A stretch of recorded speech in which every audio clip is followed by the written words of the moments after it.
Assalamualaikum warahmatullahi wabarakatuh.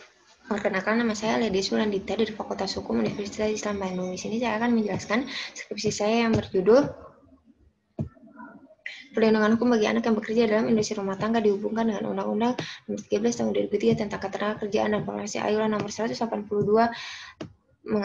tentang pelanggaran dan tindakan segera penghapusan bentuk-bentuk pekerjaan terburuk untuk anak. Anak sebagai makhluk Tuhan memiliki hak asasi manusia sebagaimana manusia lainnya, sehingga tidak ada manusia ataupun pihak lain yang boleh merampas hak tersebut. Di Indonesia saat ini, perhatian pemerintah, lembaga swadaya masyarakat, dan lembaga-lembaga lainnya terhadap kesetaraan anak semakin meningkat. Permasalahan anak yang paling mendasar dan banyak disoroti oleh banyak pihak adalah masalah pekerjaan anak. Sektor-sektor anak yang bekerja pada umumnya merupakan di bidang marginal atau tertinggal, seperti buruh pabrik, industri, pembantu rumah tangga, penjual koran, kuli bangunan, dan lain-lain. Terdapat beberapa faktor yang menyebabkan anak bekerja. Yang pertama, faktor ekonomi, urbanisasi, dan pendidikan. Lalu, seperti halnya kasus pekerjaan anak dalam industri rumah tangga di Kota Bandung, Jawa Barat, pekerja anak berusia 14 tahun berasal dari Kabupaten Ciamis. Menurut kesaksiannya, upah dari pekerjaan tersebut hanya Rp1.440.000. Kemudian lingkungan pekerja anak dan dewasa yang tidak dapat dibedakan, dan pekerja anak melebihi batas waktu kerja selama 5 jam per hari. Tentu melanggar Undang-Undang Republik Indonesia Nomor 1 Tahun 2000 tentang Konvensi ILO Nomor 182 mengenai pelanggaran dan tindakan segera penghapusan bentuk-bentuk pekerjaan terburuk untuk anak yang terdapat dalam pasal 3 dan Undang-Undang Nomor 13 Tahun 2003 tentang Ketenagakerjaan yang terdapat dalam pasal 74.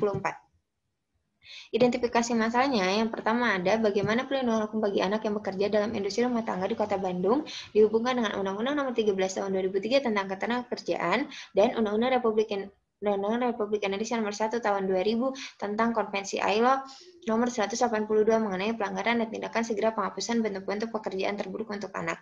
Yang kedua, bagaimana pengawasan Dinas Tenaga Kerja Kota Bandung terhadap praktek yang bekerja dalam industri rumah tangga.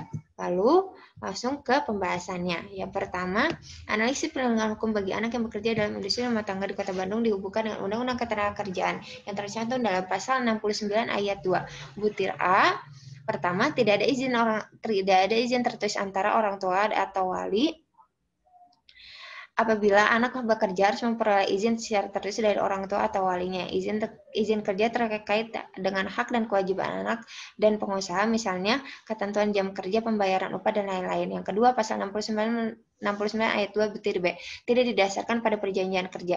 Berdasarkan kasus yang didapat menyatakan bahwa tidak ada perjanjian kerja yang secara tertulis yang dibuat antara pengusaha dengan orang tua atau wali dalam perekrutan pekerjaan dilakukan hanya dengan cara pemberitahuan. Sementara ketentuan yang berlaku setiap calon pekerja setiap calon pekerja harus mendapatkan informasi yang jelas secara tertulis. Yang ketiga, pasal 69 ayat 2 butir C, kondisi jam kerja, bahwa pekerja anak ini bisa bekerja mencapai 3 jam atau 5 jam per hari. Yang keempat, pasal 69 ayat 2 butir D, bahwa anak boleh bekerja pada siang hari dan tidak boleh mengganggu waktu sekolah, pada kenyataannya mengganggu waktu sekolah. Yang kelima, pasal 69 ayat E memberikan syarat bahwa adanya hubungan kerja, namun pada kenyataannya tidak ada hubungan kerja yang jelas. Lalu yang kedua, ada perlindungan hukum bagi anak yang bekerja dihubungkan dengan Undang-Undang Republik Indonesia Nomor 1 Tahun 2000 tentang Konvensi ILO Nomor 182 mengenai pelanggaran dan tindakan segera penghapusan bentuk-bentuk pekerjaan terburuk untuk anak. Pasal 7 ayat 4 dalam industri rumah tangga di Kota Bandung ini, bahwa kerja anak dihadapkan pada resiko pekerjaan yang dilakukan seperti resiko gangguan kesehatan dan gangguan psikis seperti percampuran antara pekerja anak dewasa dan seperti pekerja anak dan pekerja dewasa. Lalu upaya yang dilakukan Dinas Tenaga Kerja yaitu pertama, menyebarkan brosur-brosur yang menjelaskan mengenai bahayanya mempekerjakan anak, dan seminar atau penyuluhan untuk mensosialisasi pengawasan dan penanggulangan pekerja anak. Lalu kesimpulannya, perlindungan hukum industri rumah tangga bagi pekerja anak di Kota Bandung cukup baik, namun bentuk intervensi yang dilakukan oleh pemerintah belum dilakukan oleh industri rumah tangga. Yang kedua, pengawasan oleh Dinas Tenaga Kerja Kota Bandung belum sepenuhnya dilakukan, baik karena kerja yang terbatas sehingga cakupannya tidak luas dan masih bersifat pasif. Lalu ada sarannya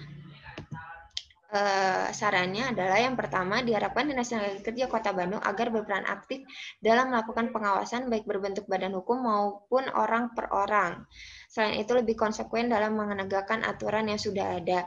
Lalu yang kedua ada bagi pihak pengusaha atau perusahaan apabila mempekerjakan anak, maka ia harus lebih memperhatikan serta menjamin pemenuhan hak anak tersebut dan sadar untuk mematuhi aturan. Dan yang ketiga bagi pihak orang tua agar bertanggung jawab untuk memenuhi kewajiban hak anak yang sesungguhnya untuk mengutamakan pendidikan. Cukup sekian presentasi saya. Terima kasih. Assalamualaikum warahmatullahi wabarakatuh.